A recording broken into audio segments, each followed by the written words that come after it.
I'm dressed for a party because we are closing off the series today on digital writing. It has been great. I've really enjoyed it. I hope you guys have enjoyed it as much as I have. So today, to close things off, I'm going to be talking about optimizing your content for search engine optimization purposes.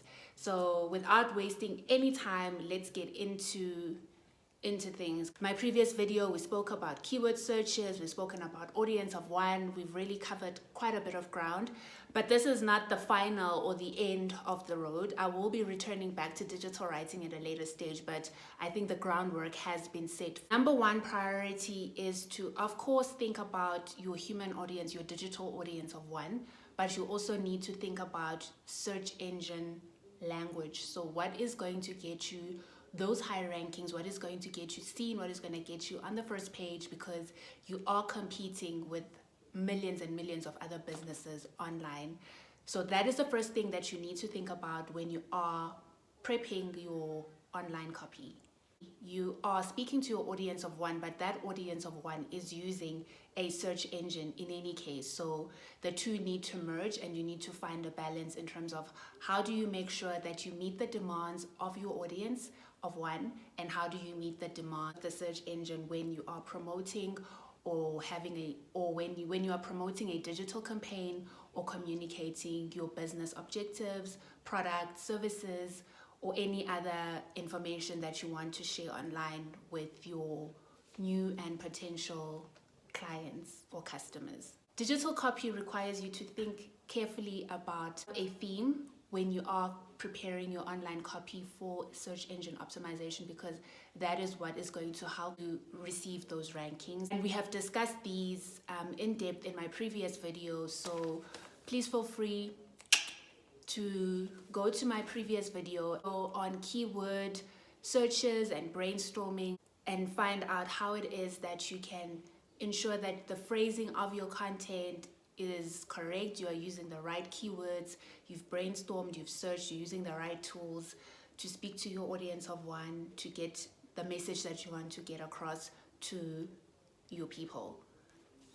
Your digital copy needs to be optimized for your primary key phrases, secondary key phrases, and then tertiary. So you'll have your main keywords that you want to use, and then double down to your second and third keyword phrases that you also want to include in your content.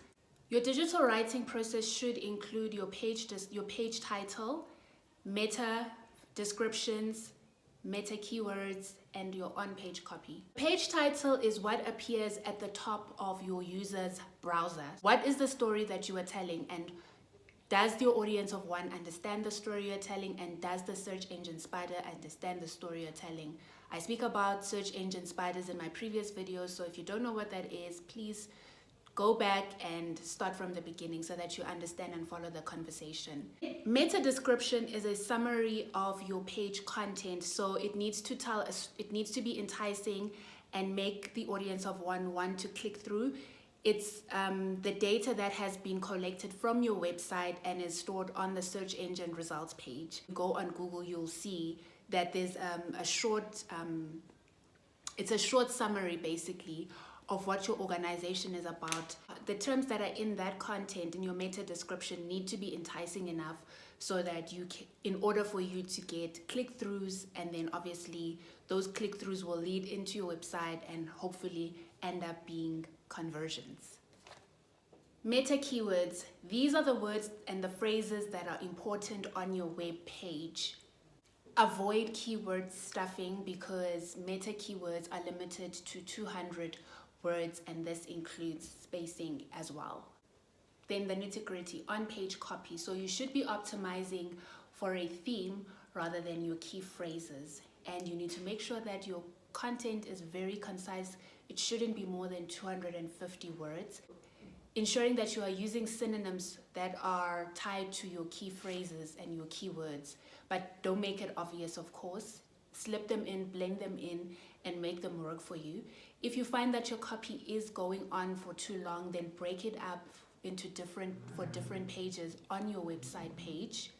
so that you can be able to use your SEO effectively, and it will have much better results. And when people are scrolling through, they need to be able to glance over the information and see quickly, okay, this is what is the content, this is the theme, this is what is being discussed. And if it is too long, then you are able to transfer it to another page on your website, so that it's not chock-a-blocked and it's not cumbersome. Once you've understood and tackled those points, best practice for online copy therefore require that you think about whether the content that you are compiling, is it relevant enough? Does your copy convey a creative message? What is the layout looking like? Is it enticing? Like I mentioned before, you need to break up your content into paragraphs, use spacing, use infographics so that it is easy to consume. Otherwise, it's overwhelming for your audience of one to engage with if they find that it's long and boring. Is the meaning clear and direct? Do they know what they need to do with this information? Is there a call to action? What are they supposed to get out of it, and what do you want them to do with the information that you are giving them?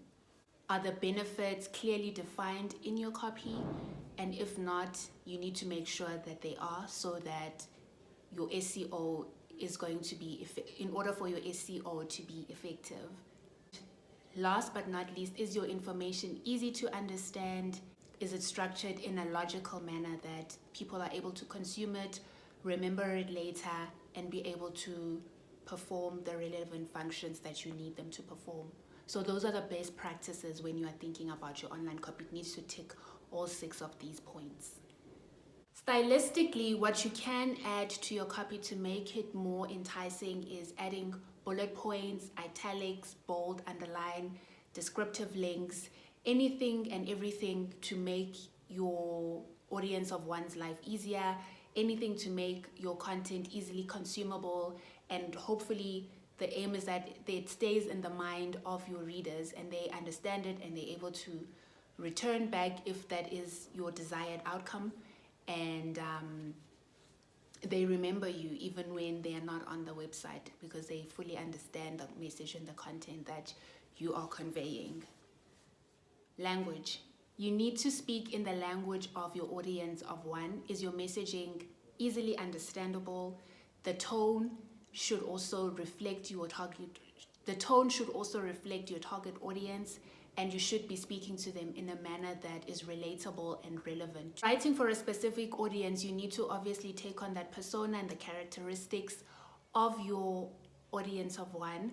So if you're speaking to early adopters, you're going to be speaking in a colloquial manner, you're going to be using the latest buzzwords, you are going to be hip and trendy. But if you are speaking to maybe an older audience or late adopters, or laggards, then you need to make sure that you are speaking in a way that they understand, or lose that audience if you neglect to speak to them in a tone that is suitable to them. And every organization has a tone documentation. If you don't, then that's another video for another day, but it's something definitely worth thinking about when conceptualizing your communication strategy and your digital strategy, so that you are speaking in the right tone to your audience of one. And don't be desperate for attention or to be hip or to be trending. Then you find yourself using inappropriate language that has no bearing to the brand, and it may cause you to lose credibility, because now you're trying to be hip and happening, and that is not the nature of your brand, or that's not who your target audience of one, or that's not who your audience is, or how they speak. Consider all these factors when you are compiling your content. And then lastly, make sure that there's a logical flow to your information. So I've mentioned before, when you're creating your content, you need to write it as a news feature, as a news story. So the most important bits at the top. Think of that news triangle. It's the news lead, key facts, less important information, so that it is easy for your readers to understand the information you're conveying from the get-go and decide whether they want to continue with the reading or consuming that specific content or not. So that is that quintessentials on SEO writing. I trust and believe that this introductory series has been helpful. We will go in depth at a later stage, I will be inviting a guest speaker to come and just break down further, SEO, digital writing, and how you can optimize your business so that you get the higher rankings, you are seen by your audience of one, and you are making those conversions, those sales, those the campaigns are being followed, you're growing your social media pages, etc., etc. Let me know what other things that you would love for me to talk about now that the writing series is over, the digital writing series is over. What else are you interested in, and how would you like to optimize? What do you want to strengthen? What do you not? What can we help each other with? Let me know. Hit me up in the comments. Like, share, and please subscribe to also increase my rankings, because those are part of my objectives to grow my subscription base. Thank you so much. Have a good day, Quintessentials. Cheers. Bye.